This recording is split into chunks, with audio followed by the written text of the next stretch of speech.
sangre y empiezan a empujar esa pared. Esa fuerza que generan ustedes, más la resistencia de la pared, eso es lo que nos va a dar la presión arterial normal, ¿no? Puede medirse de manera directa, estamos viendo ahorita, pero esta es la fuerza si hablamos de un esquema. Esa fuerza que se genera de empuje contra las paredes arteriales de la sangre, como están viendo, eso va a generar lo que es la presión arterial en nuestro cuerpo, ¿no? Todo es en detalle. Habíamos hablado que puede medirse, sí, puede medirse, ¿no? Y desde la antigüedad, desde que se ha inventado los primeros tensiómetros, 1840 y algo, ¿no? Entonces, en esa fecha ya se tomaba lo que es la presión arterial. Nosotros conocemos ese tensiómetro adenoide, vamos a decir, ¿no? Ese tensiómetro es comúnmente usado, pero no solamente se toma con ese tensiómetro la presión arterial, se puede tomar en forma central o con una vía arterial, ¿no? La vía arterial es que ustedes van a introducir un catéter, ¿no? A una arteria. Introducen eso a una arteria, lo conectan, ya no hay que sangrar demasiado, lo conectan eso a un dispositivo, a un monitor, y el monitor les va a dar lo que es la presión arterial en todo momento, ¿no? No va a ser necesario que ustedes vayan con el tensiómetro, estén insuflando o el equipo esté insuflando cada media hora, porque directamente ahí es donde va a tomar la presión arterial, tanto sistólica como diastólica, directamente. Entonces fíjense que hay no solo una forma de tomar, hay otras formas de tomar lo que es la presión arterial, ¿no? De tomar lo que es el parámetro arterial. En ese término de tensión arterial, en los libros está de diferente manera, ¿no? Y está más dado por la resistencia de la arteria. Pero si hablamos de tensión arterial y presión arterial a futuro, va a ser casi lo mismo, la misma definición, ¿no? La misma definición. Entonces ya tenemos la forma de tomar. Para hablar de presión arterial, además, tenemos una presión arterial sistólica o máxima y una diastólica o mínima. En muchas oportunidades ustedes me han hablado con muchos de los compañeros y el doctor quiere decir de presión. Yo digo, ¿cuál es la sistólica? La de abajo me dice. Esa no es la forma de hablar o de determinar lo que es la presión, ¿no? Entonces tienen que hablar de presión arterial sistólica y presión arterial diastólica. Vamos a entender que la presión arterial diastólica o sistólica, o máxima está relacionado con el corazón al momento de que se contrae, ¿no? Cuando hace la sístole, ahí es donde eyecta la sangre y ahí es donde aparece esa presión sistólica. Recuerden que cuando tengan una arteria, la arteria en el momento en que el corazón eyecta la sangre va por ahí. Pero cuando está en diástole, eso se posa y no hay una afluencia continua así de sangre, vamos a decir, con esa presión. Entonces, eso es lo que nosotros sentimos en una arteria, ¿no? Esa presión sistólica y esa presión diastólica. ¿Quién produce la presión arterial sistólica? El gasto sistólico, o sea, cuando el corazón hace esto, se contrae, eso es sístole. La velocidad de eyección del ventrículo, cuando hace eso, eyecta la sangre, y esa velocidad también determina la presión sistólica. Y por último, la distensibilidad de una arteria, la capacidad de poder distenderse de la arteria, ¿no?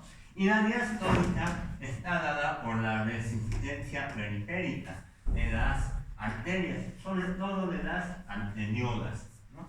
Por ello está dada. Ahora, la viscosidad de la sangre también determina tanto la presión arterial sistólica como la diastólica. Ambas son modificables por la viscosidad de la sangre y la volemia. Pero ustedes han debido llevar la viscosidad, la distensibilidad y otros términos más en fisiología, imagino, ¿no?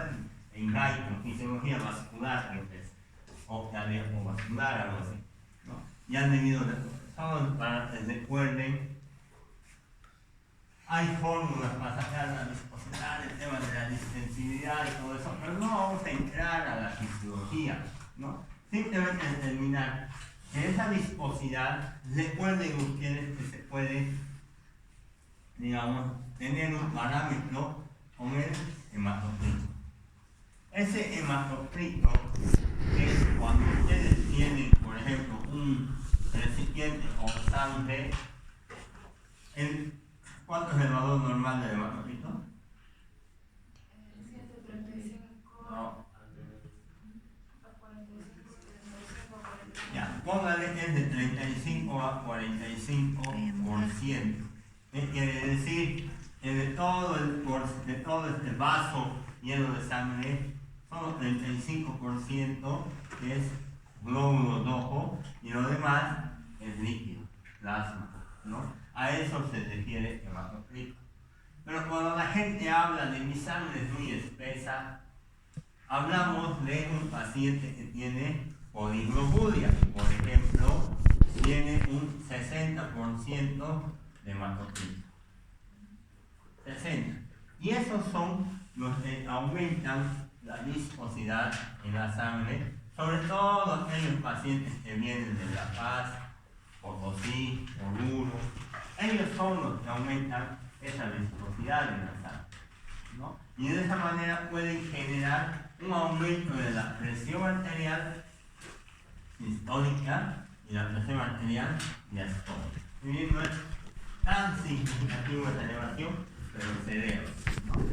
Otros dos términos que tienen que tener en cuenta y conocer: la presión diferencial o el pulso, también llamado. ¿Cuál es la presión diferencial? ¿Cuál será la presión diferencial de 120,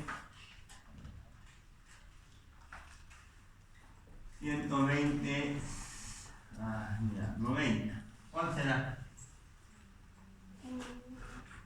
¿Cuál será la diferencia entre esas dos? ¿Cuánto es la diferencia? Es como decirles a tu compañero, ¿cuántos años tienes? 25. ¿No? ¿Cuántos años tienes? 20. ¿Cuántos años de diferencia hay? 5. ¿Cómo 20? ¿Quién es 20? Si tiene 25 y tiene 20, ¿cuánto es la diferencia? 5 años. Lo mismo pasa con esto. La diferencia entre 120 y 90 es 30. ¿Cuánto será la diferencia entre 150? 50. La diferencia entre 90 y 30. 60. ¿No? Esa es la presión diferencial o el pulso. Acuérdense, porque en base a eso vamos a hacer la fórmula. Acuérdense. Y el otro término es presión arterial media. Nosotros, para tener un flujo adecuado en el cuerpo, para que le llegue hasta el último rincón de mi célula, del cerebro, del riñón, le llegue la sangre de forma adecuada, necesito una determinada presión, ¿no? Hablamos en ese concepto, vamos a decir, de Wicher, de presión arterial media, ¿no? Cuando hablamos de presión arterial media, no es el medio entre la sistólica y diastólica, no es el medio, no es el punto medio entre los dos, no.